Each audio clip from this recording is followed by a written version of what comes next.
지난 시간에 요한계시록 17장을 시작했는데요. 제가 보여드리고 싶었던 주요 요점은요. 7머리와 10뿔을 가진 짐승을 타고 있다고 하는 여자가 어떻게 계시록 12장에 나오는 해를 옷 입고 12별의 금관을 가지고 우리의 구세주를 수태하고 있다고 하는 여인에 반대되는 작자라고 말할 수 있는가 하는 것이었습니다. 17장에 나오는 창녀는 사탄과 짐승에게서 이래저래 후원을 받습니다. 그리고 12장에 나오는 의로운 여인은 하나님께로부터 후원을 받습니다. 그러므로 이것은 선과 악의 싸움입니다. 의로운 여인의 성품과 본질, 그리고 악한 여인의 성품과 본질의 대결을 그린 것입니다. 그리고 12장에서는 실제로 천국에서 일어난 선과 악의 전쟁을 보여주셨고 결과는 선의 승리였습니다. 그 결과로 사탄이 천국에서 쫓겨났고 이제 그놈은 모든 관심을 지구로 돌렸습니다. 지구는 사탄이 자기 왕국으로 차지할 수 있는 마지막 기회입니다. 그래서 여기 17장에서는 악에 바친 사탄이 악한 음녀가 7머리를 가진 짐승에 올라앉아 있는 장면을 연출하면서 하나님을 모방하고 조롱하고 있는 겁니다. 7머리 중 하나는 적그리스도입니다. 이 여자의 임무는 지구 전쟁을 위한 전주곡으로 세상 모든 나라들로 하여금 하나님과 그분의 백성을 대적하게 만드는 것입니다. 이것이 사탄의 마지막 발악이 될 겁니다. 이 전쟁으로 세상 모든 전쟁이 종식될 것이며 우리 서양 사회에서는 이것을 아마겟돈 전쟁이라고 부릅니다. 요한계시록 17장은 특별히 긴 장은 아닙니다만 애가 타게 하는 정보들로 꽉 차 있어서 수도 없이 많은 책자와 논문과 의견들을 내놓게 만들었습니다. 우리는 겨우 처음 몇 구절밖에 진도를 못 나갔기 때문에 전체 장을 다시 한번 다 읽어보고 시작하려고 합니다. 또 7대접을 가진 7천사 중 하나가 와서 내게 말하여 이르되 이리로 오라. 많은 물 위에 앉은 큰 음녀가 받을 심판을 내게 보이리라. 땅의 임금들도 그와 더불어 음행하였고 땅에 사는 자들도 그 음행의 포도주에 취하였다 하고 곧 성령으로 나를 데리고 광야로 가니라. 내가 보니 여자가 붉은빛 짐승을 탔는데 그 짐승의 몸에 하나님을 모독하는 이름들이 가득하고 7머리와 10뿔이 있으며 그 여자는 자줏빛과 붉은빛 옷을 입고 금과 보석과 진주로 꾸미고 손에 금잔을 가졌는데 가증한 물건과 그의 음행에 더러운 것들이 가득하더라. 그의 이마에 이름이 기록되었으니 비밀이라. 큰 바벨론이라. 땅의 음녀들과 가증한 것들의 어미라 하였더라. 또 내가 보매 이 여자가 성도들의 피와 예수의 증인들의 피에 취한지라. 내가 그 여자를 보고 놀랍게 여기고 크게 놀랍게 여기니 천사가 이르되 왜 놀랍게 여기느냐. 내가 여자와 그가 탄 7머리와 10뿔 가진 짐승의 비밀을 내게 이르리라.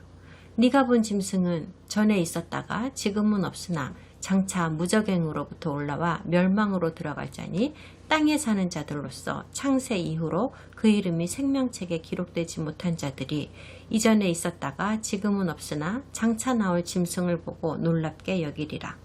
지혜 있는 뜻이 여기 있으니 그 7머리는 여자가 앉은 7산이요 또 7왕이라. 5은 망하였고 하나는 있고 다른 하나는 아직 이르지 아니하였으나 이르면 반드시 잠시 동안 머무르리라. 전에 있었다가 지금 없어진 짐승은 8째 왕이니 7 중에 속한 자라. 그가 멸망으로 들어가리라. 네가 보던 10뿔은 10왕이니 아직 나라를 얻지 못하였으나 다만 짐승과 더불어 임금처럼 한동안 권세를 받으리라.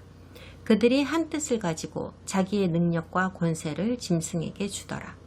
그들이 어린 양과 더불어 싸우려니와 어린 양은 만주의 주시요 만왕의 왕이시므로 그들을 이기실 터이요 또 그와 함께 있는 자들 곧 부르심을 받고 택하심을 받은 진실한 자들도 이기리로다.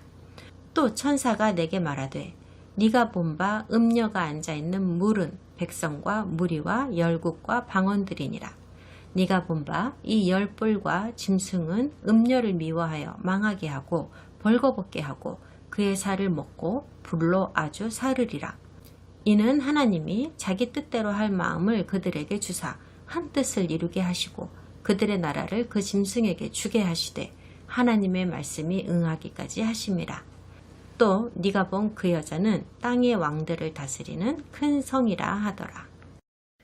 요한 이전의 여러 선지자들과 마찬가지로 요한도 영에 의해 몽환적인 상태에 빠져들었고 영적 광야로 옮겨져서 짐승과 여자의 환상을 보게 됩니다. 요한의 몸이 물리적으로 이동을 한 것이 아니라 그의 영이 이동을 한 것입니다. 어째서 환상의 광야로 들어간 것일까요? 살아있는 인간인 요한으로서는 하나님의 지시를 받기 위하여 천국으로 직접 갈 수가 없기 때문입니다. 그리고 이 당시에는 성전도 파괴되어서 없었을 때죠. 그러니 하나님을 만나러 성전으로 들어갈 수도 없었습니다. 더군다나 요한은 제사장도 아니고요. 그래서 하나님께서 그분의 선지자들과 만나는 전통적인 장소인 광야로 데려가신 것입니다. 그리고 현재 요한이 들어가 있는 곳은 영적 영역이기 때문에 무슨 일이 일어나고 있는지를 알려면 여기에 나오는 비유적인 표현들을 반드시 잘 이해하여야만 합니다. 그리고 우리로 하여금 이 영적 만남의 장소를 가장 잘 이해할 수 있도록 비유로 주신 용어는 바로 광야입니다. 하나님을 배우고 준비를 하고 하나님으로부터 보호를 받는 바로 그 장소입니다. 거기에서 요한은 짐승 위에 앉은 호화스러운 여인을 보았습니다. 그 짐승은 신성모독하는 이름으로 가득 차 있다고 합니다. 신성모독하는 이름으로 가득 찼다는 게 도대체 무슨 말일까요? 이름은 히브리 문맥에서 어떻게 쓰인다고 했었죠? 사람의 성품이나 특성을 나타내는 의미로 쓰입니다. 그렇다면 이 짐승이 모독하고 있는 하나님의 성품과 특성은 무엇일까요? 하나님의 무엇을 모독하고 있는 거예요? 영어를 쓰는 서구 문화에서는 모독, blaspheme이라는 단어는 수치심을 유발할 목적으로 사람에게 욕을 하고 비난을 퍼붓는 것을 의미합니다. 그러므로 영어권에서의 신성모독은 본질적으로 하나님이나 그리스도를 욕했다는 뜻으로 인식합니다. 이슬람에도 신성모독이라는 말이 당연히 있는데 선지자나 알라가 모욕을 받는 경우에 신성모독이라고 말합니다. 이들에게 모욕적인 일이라고 종교 권력에 의해서 특별히 지정해 놓은 짓을 행하거나 입 밖에 내는 행위를 의미합니다. 이슬람에서는 그런 것을 신성모독이라고 칭합니다. 그러나 성경은 그런 걸 신성모독이라고 하지 않습니다. 성경은 하나님을 대적하여 욕을 하거나 인간의 종교적 감수성에 반하는 종류의 모욕적인 행위를 하는 것을 신성모독이라고 하지 않습니다. 오히려 특별히 하나님과 관련해서는 하나님 자체를 저주하거나 하나님을 정죄하거나 심지어 하나님을 깎아내리고 평가절하하고 그분을 버리는 짓을 신성모독이라고 합니다. 그것이 성경적 신성모독입니다. 하나님을 미워해서 욕을 하는 걸 신성모독이라고 하지는 않아요. 히브리 관점으로 말하자면 나쁜 일이 닥치기를 바라며 저주하는 것을 말합니다. 고대에는 신의 이름으로 누군가를 저주하면 정말로 그 누군가에게 저주가 내리는 힘이 있다고 생각하기도 했습니다. 하나님을 신성모독한다는 건 당신이 하나님의 감히 접근하지 못할 어마어마한 권위와 거룩함에 대해 의문을 제기하거나 밝혀내려고 드는 것을 말하기도 합니다. 하나님을 모독한다고 하는 이 설명의 가장 흔하고 친숙한 예는 우상숭배입니다. 왜냐하면 우상숭배라는 것은 말하자면 우리가 이스라엘의 하나님께 하는 것보다 다른 잡신들이나 귀신들이나 혹은 사람이나 물건에 더 높은 가치를 부여하고 더 높은 영예를 돌린다는 뜻이기 때문입니다. 우상숭배는 특정 신이나 특정 인물이나 물체에게 오로지 우리 하나님만이 가지신 특성과 속성을 할당하는 짓입니다. 무신론 역시도 우상숭배입니다. 따라서 이것도 신성모독이죠. 하나님께 돌아가야 할 거룩한 숭배를 인간에게 돌리도록 하는 것이 무신론이기 때문입니다. 따라서 신성 모독하는 이름이 잔뜩 쓰인 일곱 머리의 짐승이라는 말의 의미는 적그리스도와 그의 추종자들에게 추앙받으면서 마땅히 하나님과 메시아 예수께 올려드려야 할 숭배와 존경을 이 짐승이 받는다는 뜻입니다. 그는 오로지 하나님께서만 가지실 수 있는 지존의 위치를 자기가 가지겠다고 요구합니다. 그리고 적그리스도의 통치 기간 동안에 사람들이 짐승의 표 666을 받게 되는데, 표를 받은 사람은 하나님 대신에 사탄에게 충성과 영예를 바친다는 것을 가시적으로 증명하는 문신을 자신에게 새기게 되는 겁니다. 이것이 바로 신성모독입니다. 짐승 위에 앉아있는 여자의 환상은 이것들이 서로 동맹을 맺고 상호 의존적이며 공통된 목적과 사고를 가졌다는 것을 의미합니다. 일곱 머리의 짐승과 이 여자는 한 팀으로 활동합니다. 그러나 이제 곧 보시게 되지만 계속해서 그런 상태를 유지하지는 않습니다. 이 여자는 자줏빛과 붉은빛 옷을 입고 있다고 합니다. 보라색은 전통적으로 왕가 사람들의 색으로 여겨졌습니다. 그러나 주홍색 옷은 전형적으로 창녀들이 입는 옷입니다. 색이 가진 중요한 의미와 관련한 고대의 사상에 대해서 한참을 떠들 수도 있겠지만 생략하죠. 현대인들에겐 보라색 옷과 주홍색 옷을 함께 입으면 오히려 대담하고 화려해 보이고 눈에 확 띌 것이라고 생각되기는 할 겁니다. 하지만 요한시대의 유대인들이 그걸 목격했다면 눈에서 레이저가 발사됐을 겁니다. 이 여인이 이 두 가지 색상으로 된 옷을 입은 것이 우리에게는 그냥 좀 특이해 보이는 정도이겠지만, 우리 사고를 요한의 문화에 대입시켜서 생각해보면 유대인 성도들은 이걸 보자마자 자동적으로 성경의 원리 하나를 곧바로 떠올렸을 겁니다. 바로 샤아넷이라고 하는 원리입니다. 샤아넷은 불법적인 혼합물에 관한 율법입니다. 구약에서는 특정한 예외를 제외하고는 양모와 아마를 섞어서 옷감을 짜서는 안 된다는 율법이 있습니다. 같은 원리로 주신 율법으로 서로 다른 두 종류의 씨앗을 같은 밭에 뿌려서는 안 된다는 규정도 있습니다. 이 두 가지 율법 모두 샤아넷의 원리가 적용된 겁니다. 그러므로 노골적으로 반역적인 불법 혼합물인 보라색과 주홍색의 옷을 입고 짐승 위에 앉아있는 이 여자는 보라색을 통해서 자기가 귀족이라고 과시하고 있지만 동시에 주홍색을 통해서 스스로를 더러운 창녀라고 말하고 있는 것입니다. 그러나 그녀가 입고 있는 옷에서 또 다른 상징을 찾을 수 있습니다. 금과 보석과 진주로 꾸몄다고 합니다. 이 여자와 짐승의 전체적인 주제는 바로 하나님을 모방하고 조롱하려는 것 아니었습니까? 그러므로 이 구절은 금과 값진 보석으로 자신을 치장함으로써 대제사장의 의복을 조롱하고 있는 장면입니다. 대제사장의 의복에 달린 값진 보석들은 하나님의 백성을 상징하는 것입니다. 이스라엘의 12지파를 상징하죠. 짐승을 탄 음녀가 입은, 말하자면 값진 보석으로 꾸민 그녀의 흉패는 이스라엘 백성의 상대 개념인 음탕하고 타락한 사탄의 선택된 백성들을 의미합니다. 이 세상의 이방 나라들입니다. 그녀가 손에 들고 있다는 금잔을 보세요. 이것은 하나님께서 그분의 진노의 심판을 붓기 위하여 천사들에게 주신 금 대접을 조롱하고 있는 겁니다. 그럼 그녀의 금잔에 들어있는 내용물은 무엇이겠습니까? 그녀의 매음으로 생산된 음란하고 추잡한 결과물이겠죠. 가끔 썩 좋은 번역이라고 느끼게 만드는 성경 번역본인 영성경에서는 그녀의 금잔을 채우고 있는 내용물을 가증스러운 것과 부정한 것이라고 번역했습니다.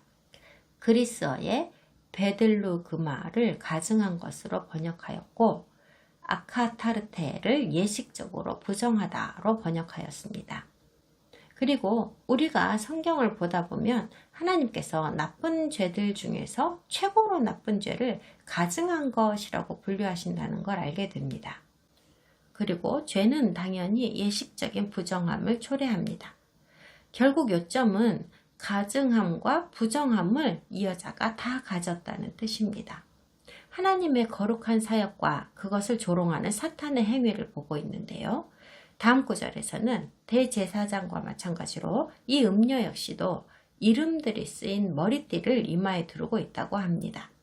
거기에는 큰 바빌론, 가증한 것들의 어미, 땅의 음녀들이라고 쓰여 있습니다.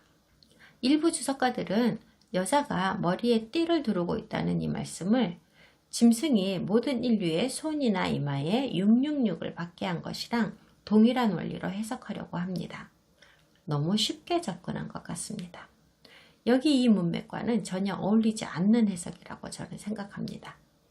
음녀의 이마에 이름들이 쓰여 있다고 하는 얘기는 결국 이스라엘의 대제사장의 이마에 쓰여 있는 거룩한 이름을 패러디하여 하나님을 조롱하려는 시도입니다. 이마에 쓰여 있는 이름으로 그 이름을 달고 있는 사람이 누구와 동일시되고 있는가가 설명됩니다. 이 여자는 큰 바빌론과 사탄과 동일시되고 대제사장은 이스라엘의 하나님과 동일시됩니다. 요한의 환상에서 음녀를 묘사한 마지막 특징은 그녀가 하나님의 백성들의 피에 취해 있다고 하는 것인데 그 사람들은 예수와의 증인들이라는 설명이 주어졌습니다. 우리가 놓쳐서는 안 되는 것이 있죠. 이 여자는 하나님을 대적하는 사악한 세상 정보 시스템을 상징하는 것이기 때문에 그 시스템은 자기들에게 합류하지 않는 사람들을 결코 용납하지 않으리라는 추측이 합리적으로 가능합니다. 조지 오웰의 소설 1984에서의 전체주의 정부처럼 마지막 때의 세계 정보 시스템은 완벽한 조화와 단결을 요구하게 될 겁니다. 그 어떤 예외도 허용하지 않을 겁니다. 세상 정보 시스템은 하나님에 대한 믿음 자체를 근절하려는 게 아니라 참 하나님을 따르는 사람들을 근절하기를 원하는 겁니다. 적그리스도나 거짓 선지자들은 자기들 스스로가 신으로 보여지기를 원하는 자들입니다. 그러나 하나님을 믿는 사람들은 그들을 신으로 믿지 않을 것이고 당연히 그들에게는 전혀 도움이 되지 않겠지요. 이것을 잠시 생각해 봅시다. 오늘날 우리 세상에도 신을 믿고 세계의 지배를 추구하고 폭력적이며 타협하지 않고 유대인과 기독교인을 미워하며 그 어떤 대가를 치르더라도 유대인과 기독교인을 근절하기를 바라는 시스템이 있지 않습니까? 네, 맞습니다. 바로 이슬람이라고 불리는 것입니다. 그렇다면 적그리스도가 지배하는 세상 정보 시스템은 자기들의 이득을 위하여 유대인과 기독교인을 향한 무슬림의 혐오심을 이용하게 될까요? 실현 가능성이 짙습니다. 이스라엘의 존재 자체가 끊이지 않는 세계전쟁의 중심 주제가 되어 왔고 이스라엘 국가를 소멸시키기 위하여 쉬지 않고 전쟁을 주도하는 국가들에 대한 설명이 성경을 도배하고 있습니다. 그리고 오늘날 이러한 국가들은 전적으로 이슬람의 영향 아래에 있는 국가들입니다. 역사의 종결점에 다가갈수록 거짓 종교가 유대인과 기독교인을 박해하는 세력의 주도자가 될 것이라는 것이 더욱 확실해지고 있습니다. 요한이 이 여자를 보고 크게 놀랐다고 하는데요. 놀라다로 번역한 그리스어는 따우마입니다. 이 단어는 뭐가 뭔지 몰라서 헷갈린다거나 혼란스럽다거나 심지어 걱정스럽다는 의미의 단어가 아닙니다. 실제로는 오히려 일종의 매우 긍정적인 뉘앙스를 가지며 심지어 감탄을 나타내는 의미로도 쓰이는 단어입니다. 우리식으로 말하자면 와, 죽인다, 멋지다 정도로 해석할 수 있습니다. 제 생각에는 요한이 혐오스러움을 느낀 게 아니라 오히려 상당히 감명을 받은 게 아닐까 합니다. 요한은 짐승 위에 올라앉은 이 여인의 눈부심에 현혹되었던 것 같습니다. 이방인들이 먼 지역에서부터 예루살렘에 오면 제일 먼저 눈에 훅 들어오는 것이 구름 위로 우뚝 솟아있는 눈 덮인 산 같은 모습의 화려하고 웅장한 헤롯 성전입니다. 이것을 보고 숨이 턱 막힐 정도로 깜짝 놀란다고 합니다. 요한도 그런 식으로 똑같이 놀랐던 것이라고 요세푸스는 본인의 계시록 주석에서 설명하였습니다. 대부분의 성경 번역본들은 천사가 요한에게 어째서 놀랍게 여기느냐고 물은 이후에 이 여자가 누구인지를 설명했다고 하는데요. 요한이 혼란스러워했거나 두려워했기 때문에 그 혼란을 해소시키고 안심시키기 위한 설명이 아니었습니다. 천사가 요한에게 왜 놀라느냐고 물은 의도는 사실 너가 이렇게 깜짝 놀랄 만큼 이 여자가 그렇게도 멋져 보였다는 거냐? 너가 애들 마냥 가슴 설레며 눈을 떼지 못할 만큼 이 여자가 그렇게도 아름다워 보이냐? 그러지 마라. 너가 생각하는 그런 여자가 아니다. 그런 뜻으로 물은 겁니다. 그리고 천사는 설명하죠. 7머리와 10뿔 달린 짐승 위에 앉은 이 여자에게 숨겨진 의미를요. 요한은 짐승과 결탁한 이 여자는 무적행으로부터 올라와 멸망으로 들어갈 자라는 얘기를 듣습니다. 다르게 말하면 이 짐승과 그걸 타고 있는 여자의 기원은 사탄의 세력이며 이제 곧 하나님에 의하여 쫓겨날 놈들이라는 겁니다. 그런데 천사가 요한에게 해준 말은 신학적 세계에서 온갖 종류의 억측을 불러일으키게 만들었으며 실제로 우리 모두가 그 답을 알고 싶어 안달을 하게 만드는 수수께끼의 말이었습니다. 천사가 말하기를 이 짐승은 이전에 있었다가 지금은 없으나 장차 나올 놈이라고 합니다. 이 요상한 말장난에 놀아나지 마시기 바랍니다. 성경에서 우리 메시아와 하나님을 주로 어떻게 묘사하고 있습니까? 찬양에도 주로 사용되는 문구인데요. 전에도 계셨고 이제도 계시고 장차 오실 이입니다. 그리고 무적행에서 올라온다고 하는 이 짐승도 어떻게 묘사되고 있습니까? 이전에 있었다가 지금은 없으나 장차 나올 이라고 합니다. 그러니까 우리 메시아께서는 하늘로부터 그분의 왕좌가 있는 이 땅으로 내려오시고 적그리스도는 악마들이 갇혀있는 무적행으로부터 이 땅으로 올라온다는 겁니다. 이슈아를 상대로 한 이 세상 마지막 전쟁을 치르려고요. 8절을 보면 요한이 이 음료를 보고 깜짝 놀란 것처럼 이제는 생명책에 그 이름이 적히지 않은 지구상의 모든 사람들, 곧 영영이 버림받은 믿지 않는 자들이 이 짐승의 화려함에 감탄하고 압도된다는 말씀이 있습니다. 또다시 상기시켜 드립니다. 7머리와 10뿔을 가진 짐승, 짧게 그냥 짐승이라고 하죠. 이 짐승은 어떤 한 사람이나 한 개체가 아닙니다. 머리 7은 7명의 다른 사람들입니다. 그리고 계시록 13장에서 말씀하신 7머리 중에 치명적인 상처를 입었다가 다시 살아났다고 한 그 머리가 앞으로 우리가 계속 보게 될 적그리스도입니다. 요한조차도 자기 평생에 한 번도 본 적 없는 비할 데 없이 너무나도 아름다운 이 여인을 넋을 놓고 보고 있다가 천사에게 끌려오다시피 하여 다시 현실로 돌아와야 했습니다. 그러니 짐승을 탄 이 여자를 본 믿지 않는 자들의 눈에는 그녀가 얼마나 더 섹시하고 이뻐 보이겠습니까? 아주 웰컴이죠. 요한에게는 이 여자가 실제로 누구인지를 알려줄 천사가 있었지만은 오늘날 이 지구에 사는 사람들에게는 그런 행운이 없습니다. 인간의 모든 분야의 권력기관과 지도자들은 가장 놀랍고 위대한 이 짐승이 인류에게 꼭 필요한 존재라는데 다 같이 동의하면서 이 짐승을 쌍수들어 환영할 것입니다. 이 짐승의 능력, 카리스마, 지성, 호감도, 지도력은 따라갈 자가 없으며 사람들은 기꺼이 이 짐승의 의지대로 행하게 되고 짐승이 최선이라고 말하는 것은 당연히 최선이라고 믿으며 그 누구도 그에게 태클을 걸 수 없게 됩니다. 그러나 이제 9절에서 이것을 이해하기 위해서는 지혜가 필요하다고 하시며 또 다른 정보들이 주어집니다. 우리가 항상 명심하여야 할 것은 지혜는 언제나 하나님으로부터 온다는 사실입니다. 지식은 합리적인 사람이라면 누구든지 습득할 수 있습니다. 그러나 하나님을 신뢰하는 사람만이 지혜를 얻을 수 있습니다. 그래서 여기에 시대의 수수께끼가 등장합니다. 짐승과 그것에 대한 설명은 물론 상징입니다. 이게 진짜로 우리가 생각하는 괴물 같은 그런 실제의 짐승은 아닙니다. 천사가 말하기를 여자가 바빌론의 음녀가 앉은 7머리는 7산을 상징하는 것이라고 합니다. 더 나아가 7머리는 7왕이라고도 합니다. 그 중에 5은 망하였고 하나는 있으며 요한의 시대에는 있었던 것 같죠. 7번째는 아직 오지 않았다고 합니다. 우리 시대에도 아직 나타나지 않았죠. 그러나 그 7번째 왕이 나타나면 그는 잠시 동안만 권력을 잡을 것입니다. 여기에 미스터리한 말씀이 추가되는데 8번째 왕이 나타난다고 하죠. 그는 7번째에게 속한 자이며 그가 멸망으로 들어간다고 하십니다. 여기서 한 가지만 확실하게 하고 넘어가죠.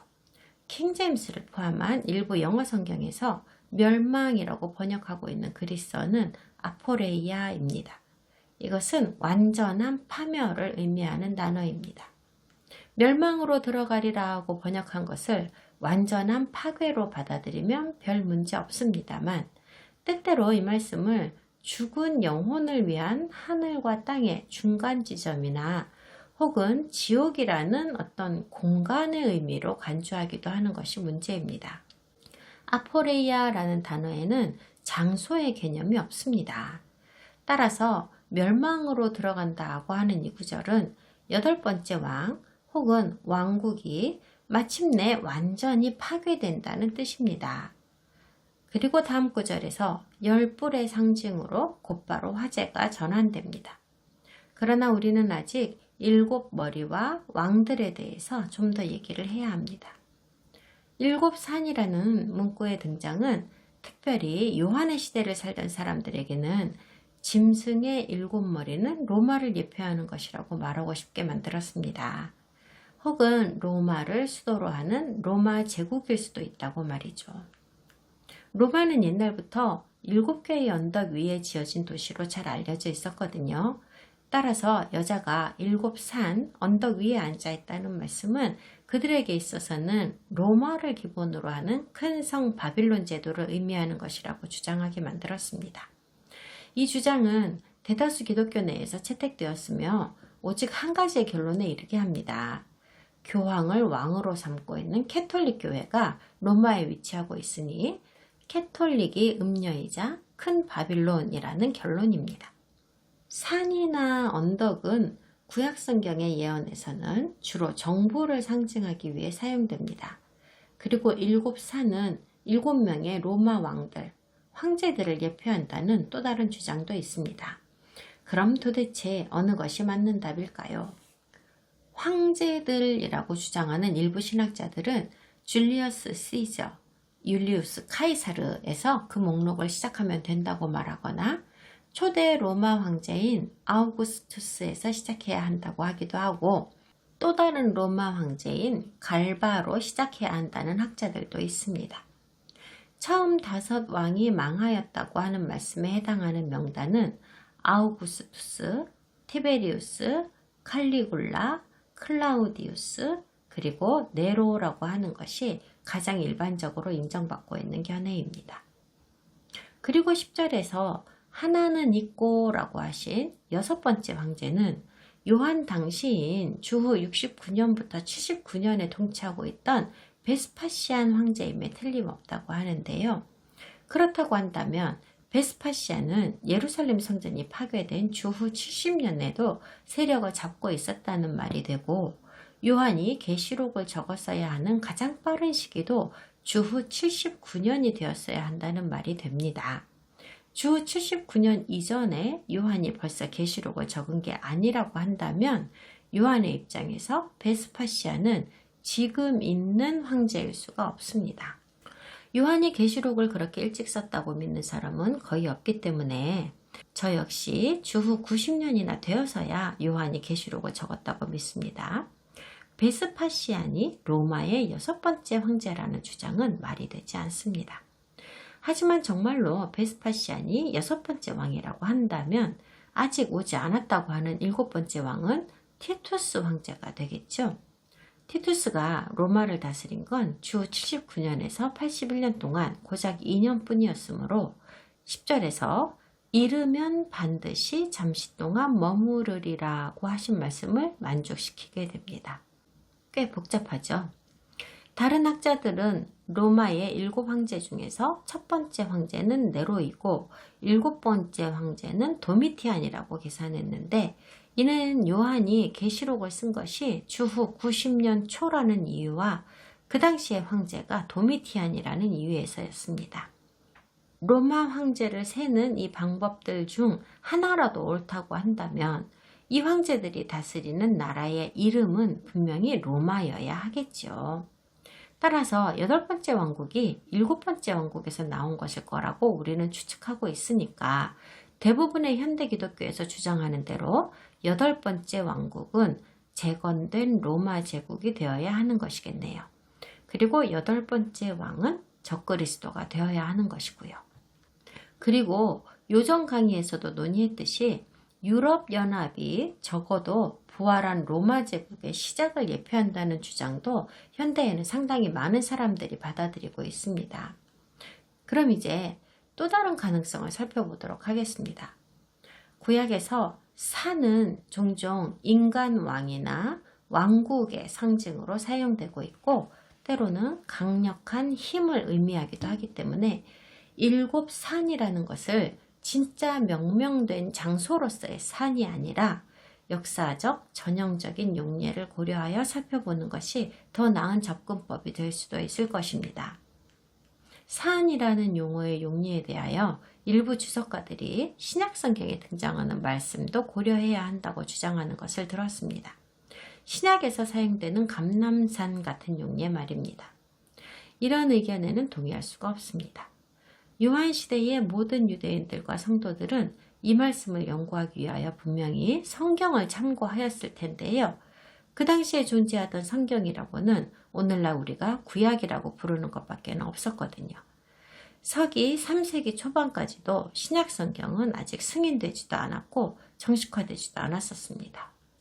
따라서 복음서의 작가들이나 바울이나 요한에 의해서 작성된 다양한 문서들도 성도들의 성회에 전달된 것은 분명하며 확실히 권위 있는 것으로 간주되고는 있었지만 구약 성경인 타낙만큼 비중 있게 고려되지는 않았습니다. 물론 이 문서들은 진리입니다. 그리고 성도들의 성회를 어떻게 운영해야 하는지, 예수와의 목적과 사역이 무엇인지에 관하여 제자들이 지침을 적은 것이기도 하여서 매우 중요한 문서들임에는 틀림이 없지만 하나님의 영감으로 된 거룩한 성경이라고는 여겨지지 않았습니다. 요한의 시대 이후로 100년쯤 후까지도 내내 그랬습니다. 그러므로 요한 역시도 사용법과 용어를 정리하기 위하여서는 당연히 구약 성경을 보았을 것이고 주변에 떠도는 문서들을 참고로 하지는 않았을 겁니다.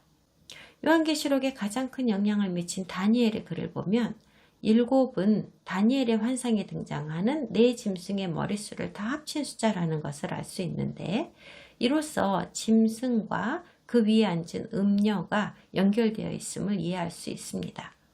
다니엘의 4짐승은 느부갓네살이 꿈에서 본 금머리와 은팔과 동가슴과 철다리를 하고 있는 동상과도 부합하는 것이었습니다. 따라서 4짐승과 4파트로 된 동상은 모두 4왕국을 예표하며 철로 된 다리는 4번째 왕국이었습니다. 이 왕국들은 일반적으로 바빌론, 메데바사, 그리스, 그리고 로마라고 여겨지고 있습니다. 동상의 발은 철과 진흙으로 섞여 있지요. 그러므로 5번째 왕국이 4번째 왕국에서 나온다는 의미도 있지만 진흙은 구조가 매우 약한 것이라서 철과 진흙의 혼합이라고 하는 5번째 왕국 로마는 이전의 로마 제국보다는 강하지 못하다는 말이 됩니다. 이러한 설명의 결과로 빌 같은 주석가들은 다니엘의 짐승과 느부갓네살의 동상이 예표하는 왕국들이 각각 수세 기에 걸쳐 등장했었기 때문에 계시록의 짐승도 그렇게 보아야 한다고 해석합니다. 그러니까 이미 구약에서도 등장한 계시록의 이 바다 짐승은 여러 시대에 걸쳐 등장한 여러 가지 사악한 왕국들 전체를 의미하는 것으로서 구체적으로 콕 집어 말할 수는 없답니다. 그리고 심지어 숫자 7도 문자 그대로 볼 것이 아니라 그냥 가득 찼다는 의미로 해석하면 되는 것이라고 합니다. 저는 이런 결론에 동의하지 못합니다.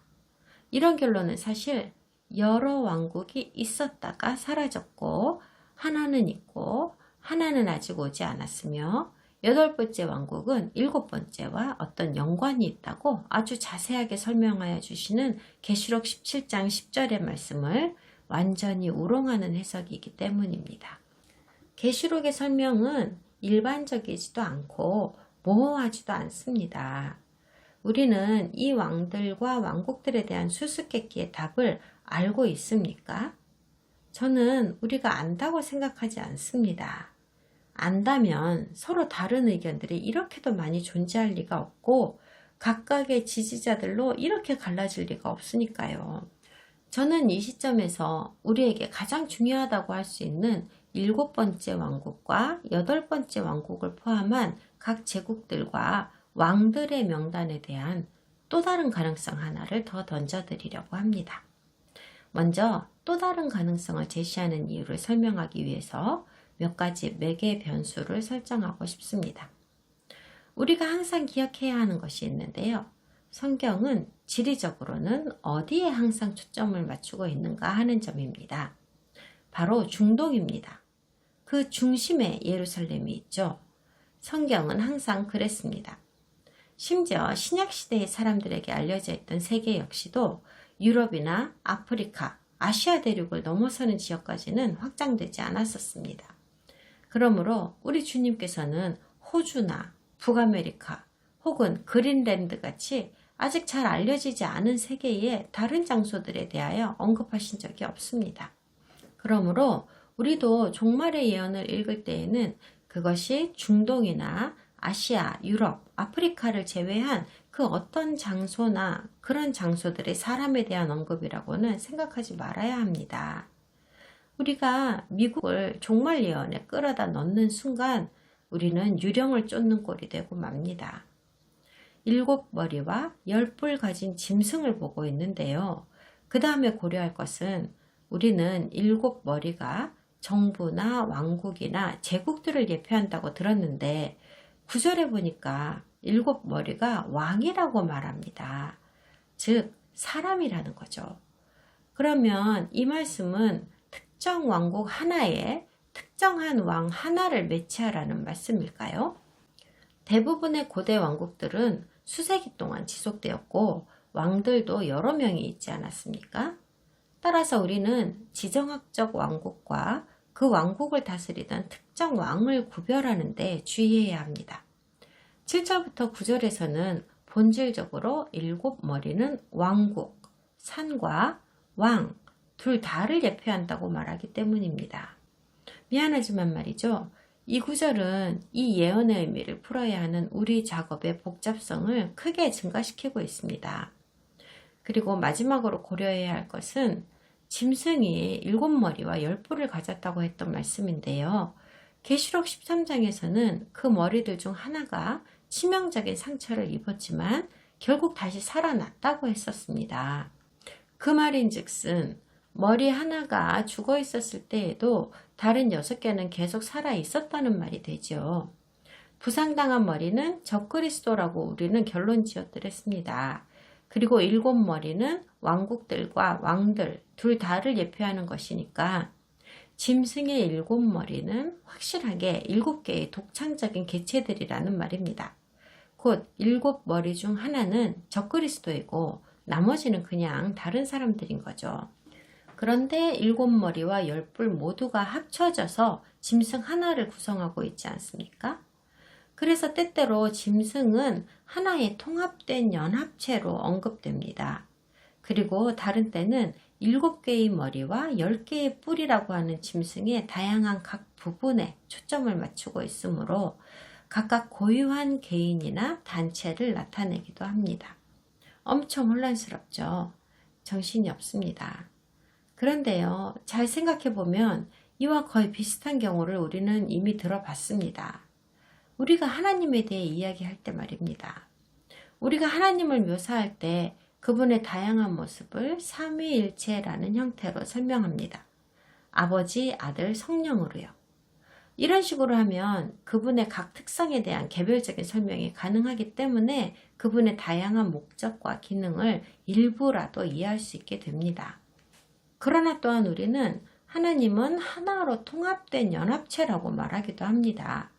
그러므로 우리는 계시록 17장의 이 짐승을 볼 때도 이와 같은 방식으로 상상할 필요가 있습니다. 마지막 종말의 때에 이 짐승은 하나로 통합된 연합체이기도 하고 때로는 7머리와 10뿔로서 각각의 기능을 수행하는 개별적인 개체들이기도 하다고 말입니다. 그러므로 그들의 목적과 사명은 결국 매한 가지이며 그들 모두가 함께 합쳐져서 적그리스도를 구성한다는 말입니다. 여기에서 제일 어려운 부분은 요한이 말하는 8번째 왕국이 누구인가를 알아내기 위하여 7번째 왕국과 8번째 왕국이 누구를 말하는 것이냐를 밝혀내야 한다는 점입니다. 이게 제일 중요한 문제입니다. 망하였다고 하는 처음 5왕국은 말씀하여 주셨습니다. 이것들은 왕들이 아니라 왕국이라고 추정하여야 할 것입니다. 바로 이집트와 아수르와 바빌론과 메데바사와 그리고 마지막으로 그리스 제국입니다. 그리고 6번째 왕국은 요한이 이 글을 적고 있는 이 시점에 존재하는 왕국이라고 했습니다. 그 시절에 있던 왕국은 뭐죠? 로마입니다. 로마 제국이에요. 하지만 그렇다면 아직 이르지 아니하였다고 하는 7번째 왕국은 어디일까요? 7번째 왕국은 치명적으로 중요한 왕국입니다. 8번째 왕국이 여기에서 나오기 때문이고 이것과 매우 흡사할 것이기 때문입니다. 7번째 왕국은 도대체 무엇일까요? 제국들의 승계의 본질을 이해하는 열쇠 중 하나는 현재의 제국은 그들이 정복한 앞의 제국을 흡수했다는 사실입니다. 따라서 본질적으로는 각 제국들의 영토는 대부분이 역사를 통틀어 계속 동일하게 유지되어 왔다고 이해하여야 합니다. 다만 제국의 이름이 바뀌고 손이 바뀔 때마다 영토가 추가되게 되므로 제국과 왕국의 전체 크기는 커지는 것이죠. 그러므로 각 제국의 땅덩어리 자체는 그대로 있으면서 앞의 제국을 뒤의 제국이 흡수하는 것 뿐입니다. 그러므로 우리가 질문해야 할 것은 이것입니다. 로마가 6번째 제국이라고 한다면 요한의 시대에 지금 있다고 했던 제국이죠. 누가 로마 제국을 정복하고 그 영토를 흡수했는가 하는 겁니다. 로마를 흡수한 그 제국이 바로 7번째 제국이 되는 거니까요. 2단계 정도의 과정을 거쳐서 다음 제국이 탄생했습니다. 3세기의 로마 제국은 운영하기가 어려울 정도로 너무 커져서 2개로 나누어져 있었습니다. 그 후에 로마 제국의 서부는 붕괴되었지만 동부는 계속하여 이어져 갔습니다. 동부 지역은 한동안 비잔틴 제국으로 불렸는데 그 수도의 이름도 비잔틴이었죠. 오늘날 우리는 이곳을 이스탄불이라고 부릅니다. 바로 터키입니다. 그리고 마침내 1400년대 중반에 동로마 제국은 지배력을 잃게 되고 터키와 이슬람에 의해 점령되어 버립니다. 이것이 오스만 제국의 시작이었습니다. 그러므로 언제나 그랬던 것처럼 오스만 제국도 앞에 있던 제국을 흡수하였는데 당연히 그 지역은 주로 중동과 지중해를 둘러싼 지역이었습니다. 그러나 이 과정에서 우리가 알아야 할 가장 중요한 요점은 이 제국은 순전히 이슬람 제국이었다는 것이며 그 체제는 1900년대 초반까지도 계속 이어졌다는 사실입니다. 그 이후로 오늘날 무슬림이 유럽과 지중해, 중동 전역이 자기네 영토라고 주장하고 있는 것인데 그것은 오스만 제국이 섰던 동안 그들이 통치했던 땅을 되찾을 권리가 있다는 믿음에서 비롯된 주장입니다. 그 땅들에는 오늘날의 이스라엘과 특히 예루살렘이 포함됩니다. 따라서 저의 견해는 이렇습니다. 7번째 왕국은 오스만 제국입니다. 물론 저도 10절에서 이 제국이 혹은 이 왕이 오직 잠시 동안만 있을 거라는 예언을 하셨다는 것은 알고 있습니다. 헌데 그 잠시 동안이 도대체 얼마만큼인지를 알 수가 없다는 겁니다. 도무지 모르겠어요. 그리고 7번째 왕국이 이슬람 제국인 오스만이라고 한다면 적그리스도의 제국인 8번째 왕국도 오스만 제국과 유사성이 있지 않겠습니까? 오늘날 우리 주변을 돌아보면 이슬람이 서방 세계에서 오랫동안 잊혀져 있다가 다시금 우리 의식에 훅 들어와 있음을 느낍니다. 그러므로 이슬람 지도자들이 전 세계적인 왕조를 세우려고 한다는 것도 알 수가 있습니다. 이슬람은 이슬람 신권에 의해 통치되는 세계 단일 정부를 세우고 싶어 합니다. 이슬람은 종교적 조직이라고 하기보다는 정치적 조직이라고 하는 사실을 예전에 알려드렸습니다.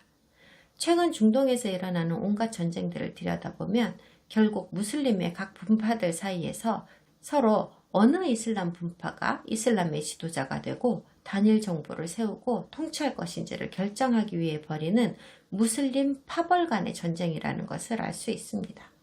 그러나 그들 모두는 한 가지에 동의합니다. 모든 유대인과 기독교인들은 반드시 이슬람으로 개종해야 하고 그러지 않으면 죽어야 한다는 겁니다. 그게 그들의 믿음입니다. 지금 우리가 배우고 있는 마지막 종말의 때의 일들과 다가오는 적그리스도와 그의 왕국에 대한 이야기와 일치하는 것 같지 않습니까? 아주 잘 맞아떨어집니다. 물론 제가 지금 일어나고 있는 일이나 마지막 때 일어날 일에 대해 드린 말씀이 100% 확실할 거라고 주장하는 것은 결코 아닙니다.